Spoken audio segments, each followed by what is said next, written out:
All right, so CB10 is here on our third annual Cannabis Forum, Higher Learning, and we just wrapped up our Where's the Money panel. And I have one of our special guests with us on the podcast. Thank you Welcome. so much. I have a huge love for CB10. You know, you guys have my heart in Harlem. Yes, we're here with Queen Mixxy, co founder of Cultivated Community Foundation. So tell us about some highlights of the panel, and then also like your purpose and function of the organization. Well, that panel we left no crumbs. You Sorry for the other panels, but we left no crumbs. you were throwing some facts. You were throwing some hardcore numbers. Well, one of the things, my background is in finance. So, one of the things when we're having these kind of authentic conversations is making sure that we bring data facts into it. So, I wanted to support everyone's conversations or points with a data fact that they can look up and they walking away with something tangible. So often, sometimes we say things to people and they don't feel like they know, is it real? Is it fake? Where can I find this information? Where can I fact it? And when you Google things, Google is like, I call it search vomit sometimes.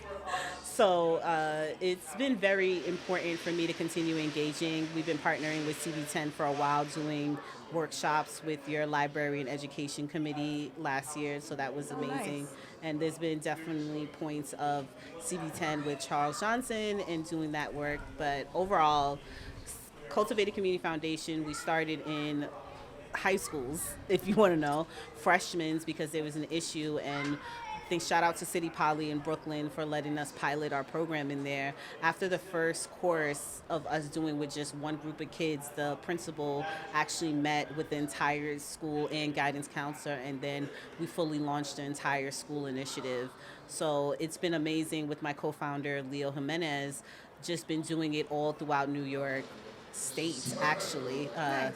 We were also supporting Dream Charter and doing a parent engagement workshops. We're constantly working within the community. I definitely have used Harlem Business Alliance to do some free work in there with the Wi-Fi. So it's been Okay. important because in our black and diverse diaspora communities, the conversation looks different depending what neighborhood you're going into. Yeah, and you know, Community Board 10 is very unique. We sit in the heart of Harlem. We represent Harlem. We consider all of the voices of Harlemites. And I'm curious, like, what would you say to those people, or like the people, I guess, who are like still kind of like naysayers and have little buy-in, and are giving pushback around people who are trying to do the right thing and pursue, a legal business in cannabis. It's tough. It's having those tough conversations that I think a lot of communities are not really ready to have or willing to have. The reality is the war on drugs hit our communities hard. The stop and frisk hit us really hard. So to even imagine an industry where we had so much harm, whether it was CPS, whether you were a girlfriend of a drug dealer and you had a baby and you were putting money on his books, or you had a family member that was not really with paper and got immigrated out. These are all the things we end up finding out talking to the students, talking into communities. We were in the Bronx and there's one Mexican lady's like, no, I'm still suffering from this right now. We're still dealing with cartels and all this other stuff. I can't get on board. What I tell them is the conversation is, look, we can fake not have the conversation, but the law is already passed. So now it's what's next. What infrastructures do we want to see in our community? I say this all the time, especially the community boards, have these conversations with these shops. Find out what their goals are. Find their community initiatives, what their social impact. I do want to shout out Air Wellness and Kari Edwards, who actually funded our pilot program for an entire year Oh, for us nice. to be able to do this. It was important because we just needed to do the work. Yeah. And they didn't give us messaging. There was no like, oh, you're going to push this. they really wanted to do the social impact work. Kari Edwards is in Brooklyn, and he's been a huge advocate in the health space. He just put an opt-ed out that I would tell people to look up, because when we're talking about this, we're also talking about medicine in a certain way. And I know it's very perplexed because we can't see it that way, but for like indigenous people, they use it in a different way. Rastafarian community, they use it in different ways. So when we're having these conversations, they're not all going to look the same. It takes a unique team and unique people to hit those individual points. Our group is very diverse, so that's where we are able to have those conversations. I'm Haitian first. I'm Haitian first. And for them, when you talk to Haitians about Oh cannabis, yes. it's crack. Yes. They don't know any other name for it. They're There's like no, weed, yeah. marijuana. It's no, it's crack It's in our crack, yeah. culture. For Rastafarians, that's not what it is. You know, for marijuana is a xenophobic language used. Well, it's a word used for xenophobia for the Mexicans, and that's where immigration laws. For HIV patients, it looks different. So being able to really sit in and listen, which is a lot of the things we do, we were able to really engage with the community wherever that we were supposed to meet them at. And another thing that you said that really resonated with me, because I work with youth as well from ages 8 to 18.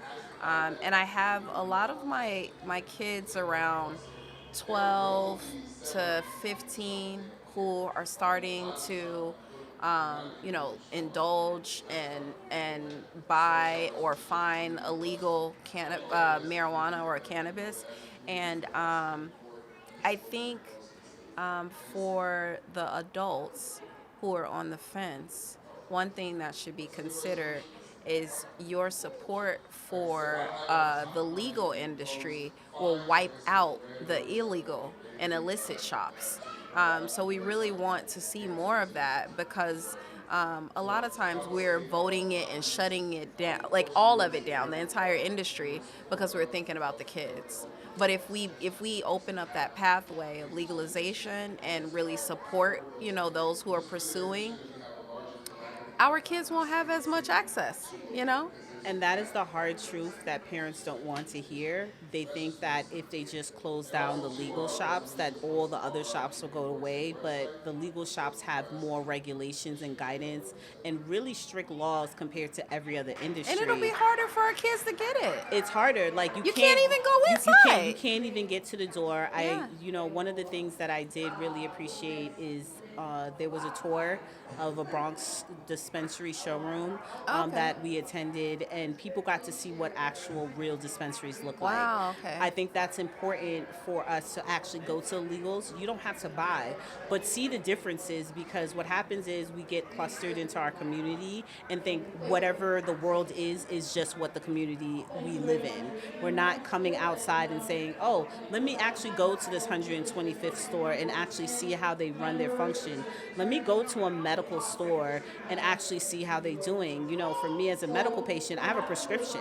It's like me walking into a CVS. So to compare that to a bodega or a deli or a smoke shop is like, have you ever experienced it? Especially for me as a patient, which is sometimes where the conversation is like, oh, we understand for patients. I'm like, but it's also the same thing for recreational. Right. They're dealing with the same laws. Yeah. I think even more scrutinized. It's also the conversations I want to say with our parents. I notice when we're going to a lot of community boards, they're just shutting it down. They're just like, nope, not in my neighborhood. Too close for comfort for me. Nope, we'll pass. And it's like, we'll pass on money being reinvested, because Brother Man, like I said, on the fifth floor, no offense, I love Martin, but it's just a reference. But he's not putting the money you giving back into the community. It's literally just lining his pockets. And I know there's a huge initiative of like legacy, which is what we used to call our dealers in the neighborhood, Yeah. of really wanting to transition out. There's a reason why they weren't able to find jobs. They weren't able to get educations because of their charges. And in addition, they want to start leaving things for their families. Yeah. You Yeah. know, that's the reality. They're not able to bank when you cash only, as we're getting more digital. So a lot of them, especially the card, they wanted to transition out. Yeah. And it's unfair to now not give them the opportunity to actually transition out, be an established business. A lot of places are not going to hire them. So let them at least establish businesses where they want to hire people in our neighborhood. Yeah, absolutely. Well, thank you so much. You are a wealth of knowledge, and Y'all can have me anytime y'all want. Okay. I just really appreciate your initiative. It's amazing.